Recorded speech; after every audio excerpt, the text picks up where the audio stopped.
My hands are cold, why is this happening, right? So you have to make sure you warm these things up, communicate just like you have, pretend you've been here before, fake it until you make it, in all honesty. And lol, you could see he was, especially in that last game when this was the first game for all these guys, he was the one who was calm, him and Bloodwater, because they'd been there before.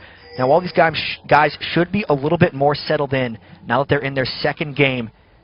Can't wait to see what happens. The GGs go out between both teams. They make their way, and they have a ping going down for that top side. So they're going to put somebody just at the Wraith Brush ward, make sure they have vision so they can attack if anything happens. And will we have any crazy cheese strats coming out here? Because the last game we saw a very good delayed invade by Azure. They managed to sneak by all the wards. They got the first blood. Then we saw a really slow game from there on, but they still managed to get that. Everyone on Marn is hoping that someone from Azure is going to come by and put a ward. Yeah. That's the spot. They're just like, I thought they were both doing it at first, but it looks like, again, you know, another just minute 40 top lane brush. And the interesting thing about this is in a normal tournament where they weren't playing simultaneous games, they would know this was coming. But they have no way of scouting that this happened for the last game, so they might execute the exact same strategy twice in a row.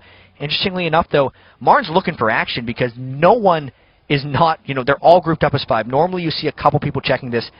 We might see a 5v5. They moved by now last game. Azure was already in that tri-bush by 120 rather. I was going to say 111, but it was 120. So they are going for the 140 for sure. They're going to make sure wolves were taken, and they're going to go back, but it doesn't look like they want wolves. They may have seen this from last game. Mega0 already in the bottom lane, so 5 of them able to go in, but Atomic was sitting in the right brush. They're going to be able to avoid the death. They will lose their blue buff, but ClayKD should be able to pick up red. Not the worst situation. Actually, Azure Gaming completely backs out. That's in favor of Marn.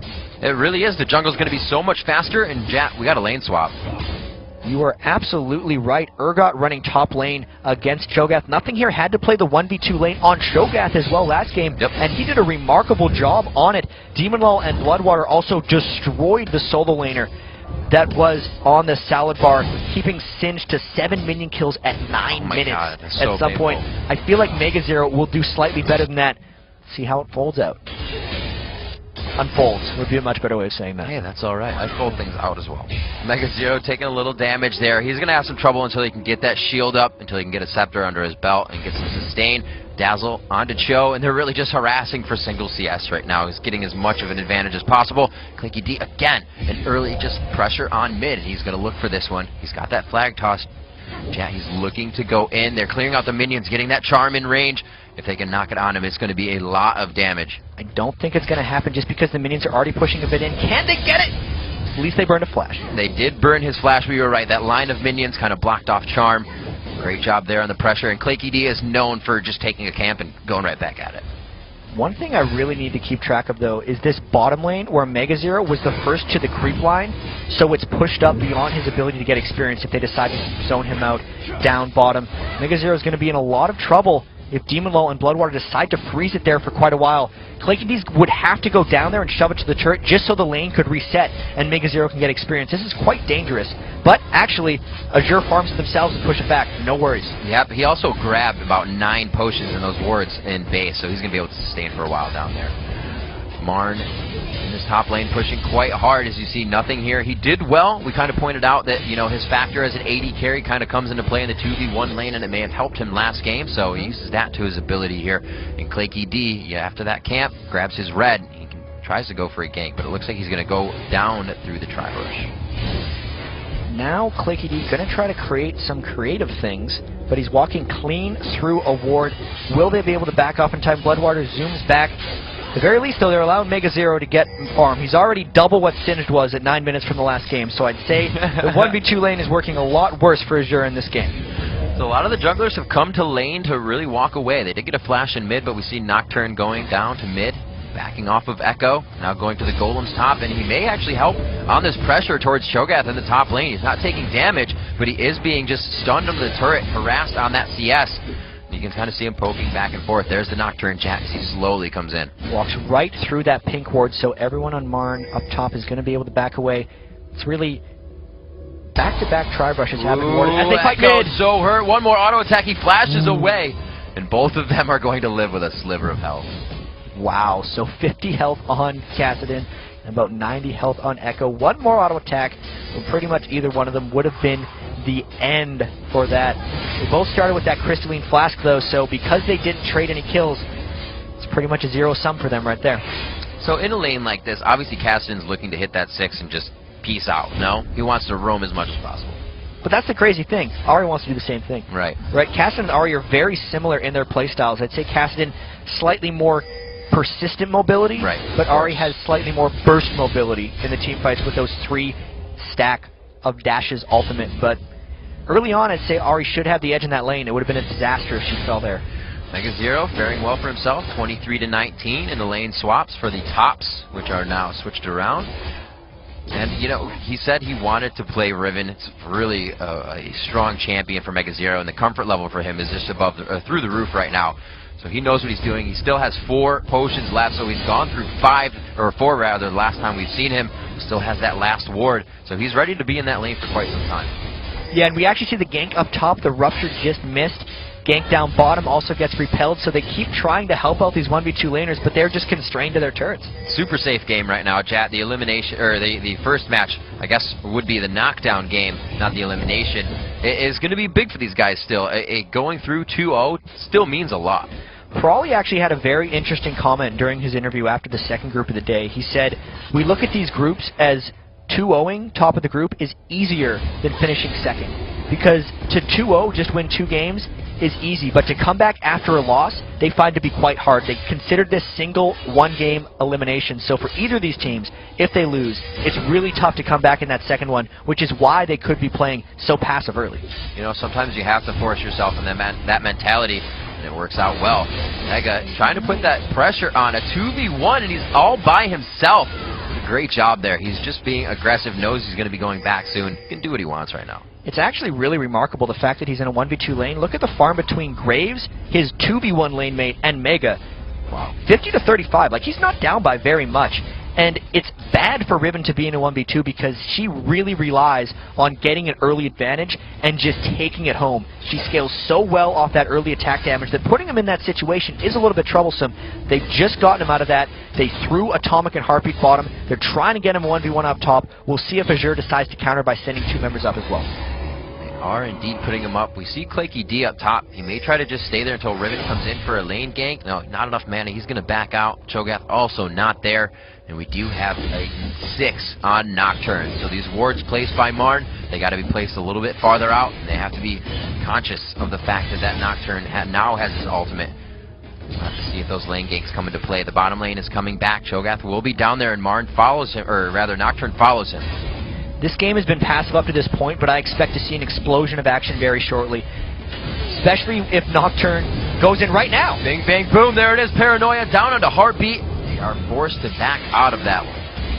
Backed out of that in a heartbeat, actually. Yeah. Just flashed right out of that. Ooh, nah, that was too bad. That was great. Yeah. But as soon as Heartbeat hits level 6, Claky D can come bottom with a gank, and they could easily combo nothing here straight down. They can chain CC on him for quite long enough. All of these guys, even Ahri and Kassadin, so reliant on getting level 6, that might be one of the reasons we've had so much passivity, one of the other reasons we've had so much passiveness thus far. And I gotta give high five to both teams for the double swap back to the other lanes. That's so random. Well, it was a matter of right. mrn trying to get MegaZero into a 1v1 so he could punish Cho'Gath, and it was a matter of Azure saying, no, you're not doing that. You are one of the best top laners in the world, and right? this guy plays AD. You're not playing against him 1v1. So here we go. Heartbeat pushing on the turret, getting those Asset Hunters down. Still just hitting. That is some pain for Cho'Gath, but the sustain at his turret helps. He said that Flask is going to keep them in that lane. Level 6s are hitting around the map, chat. These team fights are going to start happening, but there's still a lot of those turrets up. So I think it's going to be the mobility from Echo, and we have Shousters to start off for their teams. Really, the lanes aren't giving themselves anything. All these ganks are failing. Not failing, just not happening. And even the turrets aren't getting pushed that much, because you look into the top and bottom, both of the 1v1 laners, those things have barely been touched. So really, slow game. Where's the action going to come from? You can see Nocturne trying to get around to gank Echo. It's just not happening at this point. And farming alone, mrn has a very slight edge, but that means almost nothing right here. So Nocturne doesn't have his ult, so this could be a quick Spirit Rush if she's not silenced. There's one, but the Fear goes off. She's still silenced. This could be a go down here. The Ignite is on. The last hit goes off. First blood to Shousters. Brute force ganking. They comboed it so well. Ahri can't use any of her spells when she's feared or silenced, and they chained the 2-second silence into the 2-second fear just right so she couldn't dash out of the fear tether. Very well communicated, and they timed those spells just right as Jarvan comes in for a gank top. Oh, great job, though. Demon Lol using himself as a personal ward, put himself in the bush and saw it exactly as it happened. They're able to turn this one around. Now a 3v1. Claky D taking quite a bit of damage. Still stuck in a 4v1. Claky D for one more shot, and the double kill. Beautiful play by the top lane. Those are that is the worst place for a double kill to go if you're mrn right now, because Demon Lol just had 18 kills in the previous game on Ezreal. He's the most experienced and possibly most skilled player on Azure Gaming, and he just got fed, so they have to be extremely careful. That was disastrous for them. We'll see if they can capitalize off of it. Nothing here, also getting a chance to push his lane down bottom for free and waste a whole bunch of minions to the tower, so he backs happy as well, catching up in some CS there, now only down by 6, which was about 15 to 20 just a few seconds ago. Where's the next set of action going to happen? Because as soon as mrn tried to do something, the first real gank Claky D went for, popping his ultimate, Mega Zero popped his ultimate and flash as well, backfired horribly. The mobility from Shousters just outmatched the mobility from Echo because they were able to burn the Ahri ultimate in the previous gank. It's going to be tricky for mrn to get back in this one. Yeah, I honestly thought that whoever was coming from Tribush was somebody from Team mrn, but I was like, wow, Shouster moved fast. He was up there in a second. And on top of that, they didn't even have to burn the teleport on Cho'Gath, so the mobility really out the wazoo for Azure right here. So Ahri still trying to push mid quite hard, actually, knowing that she's been a focus, not so much a focus, but ganked a few times recently. Nocturne is actually just on the backside, probably waiting to Paranoia in with Kassadin. He's going to go back into his jungle. The pings you can see there, Nocturne is just behind Kassadin. I'm not doing this. Mega Zero's got to be getting pretty frustrated around this moment because every time he's tried to go to a different lane, Demon Lol and Bloodwater have just stalked him there. They're not letting him get his farm, they're not letting him get his items, and most importantly, they're not letting him do his magic because the Nocturne gank comes in mid. It does. They do not give up on that positioning. The fear goes down once again, and they catch him as soon as he comes back to lane. We talked in the pregame. Shousters and DJ Lambo's gank combos are crazy. I wasn't sure if they'd be able to gank an Ahri, but they are showing they can. Mega Zero could go down. Collateral damage was enough to burst for one last auto attack, and it could be Bloodwater falling here. Claky D keeps the tower up. Bloodwater gets himself out alive. The Blood Boil for the second kill. Another double kill for Demon Lol. 4-0 now. Even more trouble. The double kill. That's the worst person to get a double kill up top. The worst person to be 4-0 at this point. It's getting worse and worse. It's the worst person. Like, every kill, in all honesty, that has happened for Azure is on the perfect person. Getting Kassadin the kills, getting Nocturne the kills, and getting Graves the kills are the three, by far, most important people. They're keeping also Echo and Mega Zero, really the two strongest members of the team, down as well. So this could not be going better for Azure. 5,000 gold lead now separates these two teams, and after that bottom, you know, I'm surprised they didn't go Dragon, but they're getting the ping on it right now, and it actually looks like they will. They're going to have to go somewhere. Like, if they get the Dragon on top of this, it's just going to continue adding up to their advantage. mrn is nowhere near. I mean, nothing here is trying to harass them off blue, and him and Kassadin are actually keeping back 3 members of mrn. All the positional advantages showing for AZG. Stop trying to say Azure because screw it up again. Let's see if they can make something happen with this blue buff. So Claky D rather coming through quite strong, showing some aggression. Looks like he wants to get a beast on this one. Actually, they might give that up. The Dragon is going down, and I love this. It's just nothing here, playing cat and mouse top with these guys at blue, saying, hey, this for Dragon? Sweet. But they finally figure out what's going on, and they mobilize. Really seems like AZG is coming into their own right now because the first game looked sloppy against the Salad Bar. They won it convincingly by the end, but the road there was rough. The crispness of their gank so far in this game, with the way Shousters and DJ Lambo are coordinating to finish off Ahri, and especially the way Demon Lol and Bloodwater are coming together in the bottom lane, turning around multiple ganks and keeping Mega Zero down, who I'd say would be the star player of Team mrn, has been awesome. That we're 15 minutes into this game. A little bit of a poke there coming out of the right side of the stage as they enter onto the scene and say, we are here to protect mid. Coming in now 15 minutes in, there's a lot of Giants belts to stop some burst damage that would be coming from the side of mrn, but who's in the upper hand right now? There's a lot of gold, there's 6. Could the fight be won by mrn if it's a 5-on-5? Maybe. They'd have to get a lot of luck. I really see AZG as a huge favorite coming into this fight. Here's a teleport. We might see the fight now. Cho'Gath is going to be there as well, and they make it a 5-on-5 right away, and we'll see if that 5-on-5 works. It is going to be Jarvan going down first. Demon Lol could fall here. That's going to be some good gold, but it goes to Taric. That's not so helpful. Kassadin onto Riven, and it looks like they will finally drop down Atomic. A few more hits there, the Rupture, and the last auto attack to finalize. Echo is being chased down here. Ooh. They may drop Shousters. It's going to be Echo trying to walk out of this one. One last attack brings it in to 3 for 5. Ouch. Yeah, super duper ouch. So, Jack, you didn't even really have to answer my question because it just got answered. Ouch. That's the fight. It actually turned out better than it should have, in all honesty. I feel like mrn should have lost that fight a little bit worse. They finally managed to kill Demon Lol, and that was the big one. They swapped him with Heartbeat. Everybody dove straight on him. The Riven ult was used on him as well, at least the execute portion. But even with all that, not enough. They couldn't finish off Shousters, and now just everyone getting really, really big on AZG. 6,000 gold lead at 16 minutes is really big. And usually it would be a big deal, but that money so could have gone to somebody else than Taric. It's really true. Like, it is so true. Such a Mega Zero 5-kill shutdown to Taric. Mega Zero really needed that gold. It happens in the midst of a fight. That was not a mistake by Atomic. It was just an unfortunate packet of damage that landed at the right time to finish a kill. That's last hitting support ever. So we see them pushing in here. They're actually taking quite a bit of poke on this Jat. Mega Zero's taking a few hits. They're trying to siege down on this turret. They have some good damage. Eventually getting it, obviously, but it may be worth an initiation from AZG. They go in on Atomic. It's going to be that taunt. A beautiful full team stun from Mega Zero, besides one that wasn't even there. A great job there. Very hard to do. It's just on that pinpointed origin. But he really saved that initiation. Keeping the pressure up. They actually have 2 members of AZG recalling right now. They got their first turret. They could maybe continue that push, but they decide to take the small advantage, not make any game-losing mistakes, and back off. 11-3 now, 17 minutes on this one. We are 5,000 gold up, 3 turrets now in favor of AZG as they move down the map. They've taken out all outer 3.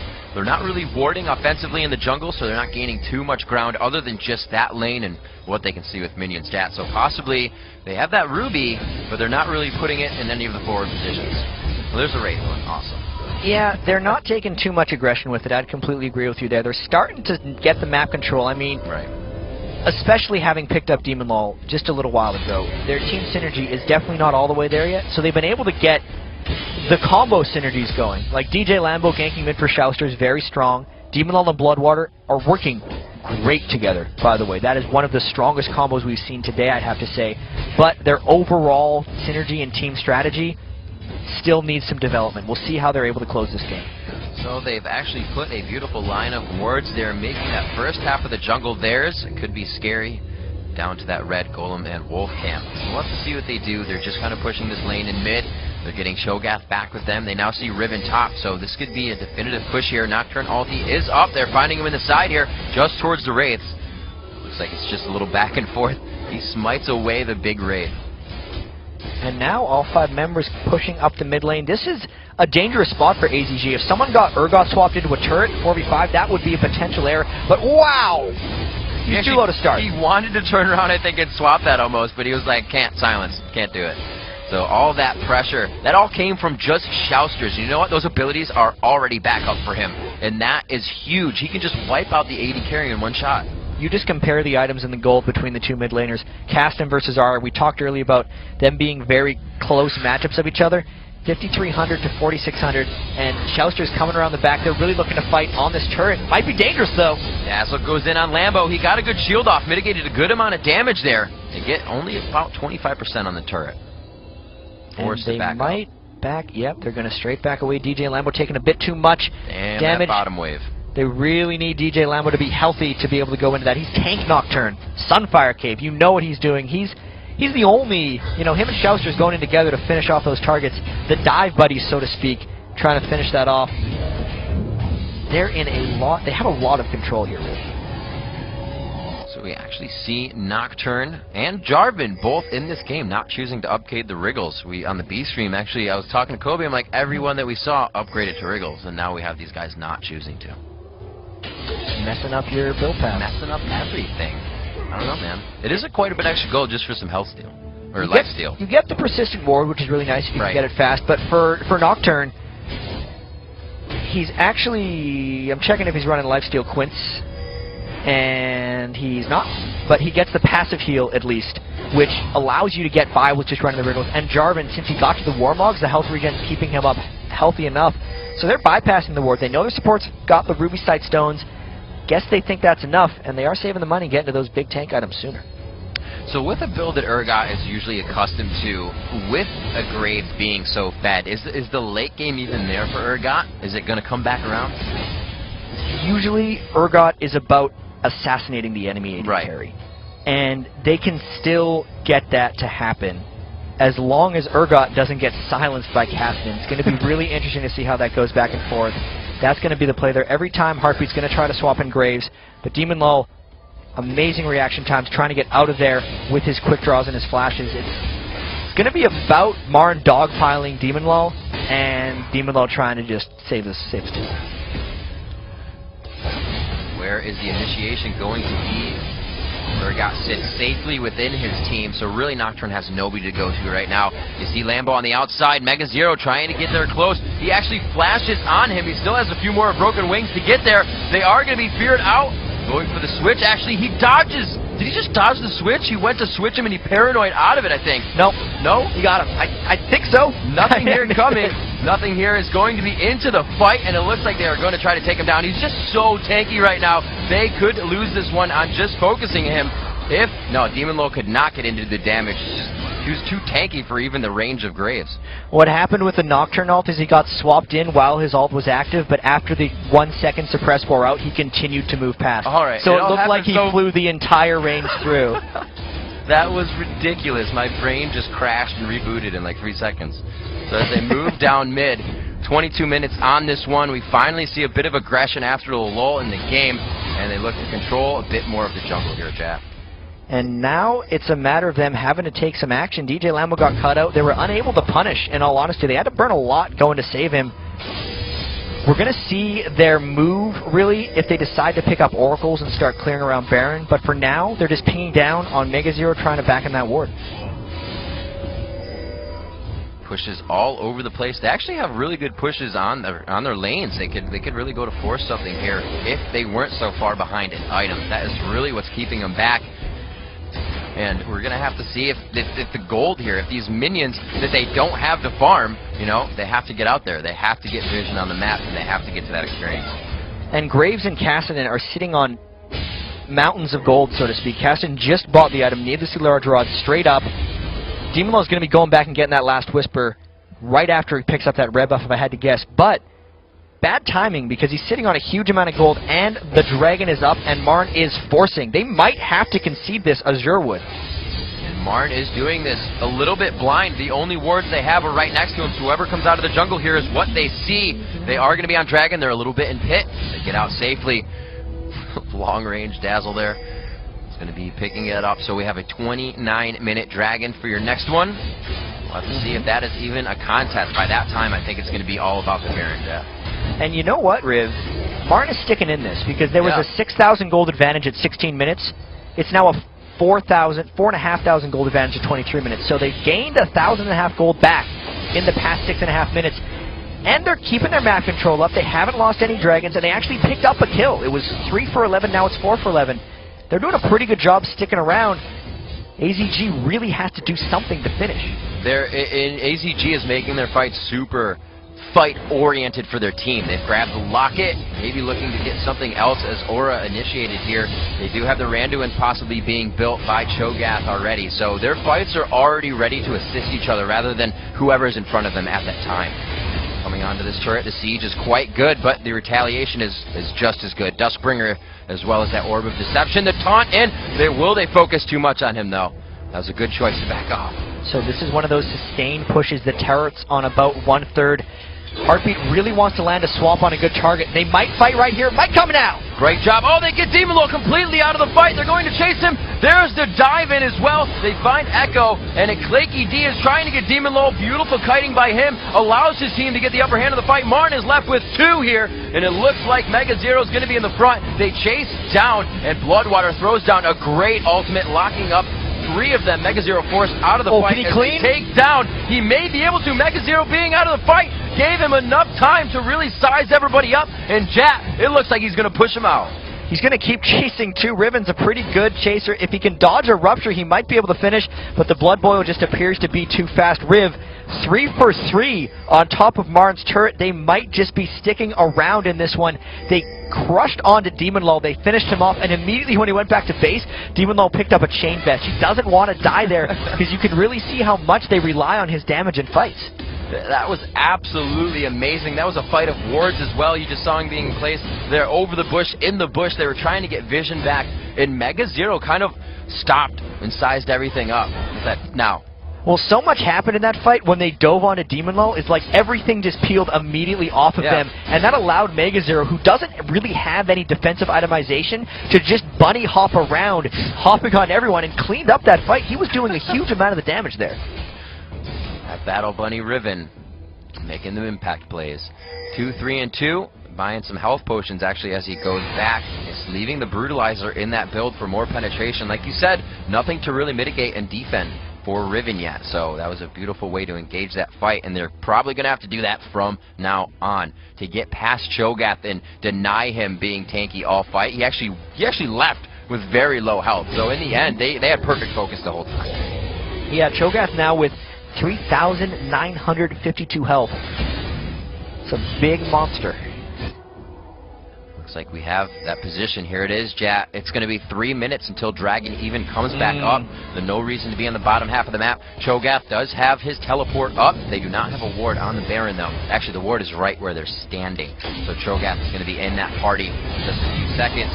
Will he decide to teleport in? I don't see it coming in just they kill yet. Cass. They throw it down. They actually take down Cassid in there very quickly, and this may be the fight that they're looking for. No, the other AP carry goes down. A great paranoia coming in. Graves falls. Demon Lull will not be able to do the damage needed, and Mega Zero going to chase this one away. Nothing here is the last one left, and the teleport came in a little bit too late. They're able to clean up this fight, and with what is left, that should be the Baron. Riv, they got the initiation. That was crazy. I don't know why Shousters went in to start that fight, because nothing here had a perfect split push. All they had to do was stall. But this would be an amazing comeback, because they were 6,000 gold down 11 minutes ago, and they're about to take a gold lead with the Baron buff if they can get this after winning a series of amazing team fights. It's tough for them to take this Baron, though. They don't really have an AD carry to finish it off. There's no one to stop them, though. They're going to get it. Slowly but surely, and there it is. They close the gold gap completely, not completely, 300 gold to even. I got it. We're going to see a replay of this fight. We're going to get it one more time. And the start of this fight, Riv, was crazy. Shousters jumped in for Mega Zero, but what are you doing? They just charmed you and jumped on top of you. From here, look at Demon Lull. That's the only thing that matters right now, because he's the only damage dealer left. They continually, Mega Zero jumps on his face over and over again. Heartbeat wasn't there for the start of this fight, and then it took him about 45 seconds to kill nothing here, but we don't need to watch that part because they finished off the tanky show. There's nothing here to watch. So we go back to the game, picking up blue. People are resetting. We have Marn now. Not so much an upper hand, but definitely grabbing some footing now. And I want to see if they're able to close this one out, because we just saw AZG, you know, they brought out their mitts and they threw a good one right there, because they had this game in the bag. If they had a way of coordinating, and we're like tower diving with Castin and Nocturne, they should have been able to just take them right off the map, but they've allowed them to crawl their way back into this game. And one win away from making out of this group stage, either one of these teams in what is now an extremely close game. I'd say the slight edge to Marn. Yeah, chat, look, if you just look at AZG right now, their coins are stacked on each other on that mini-map. They are not moving without arm's length of each other. They do not want that fight to happen again. This is a very beefy team, so to speak. You always get this when you pick up an Urgot. You kind of just become a team of tanks. You can see just Mercury Treads and a Haunting Guise on Echo's Ahri. Makes him a little more resilient. The dive of Mega Zero, you know, just with the Black Cleaver and the Riven Shield alone, somewhat difficult to bring down.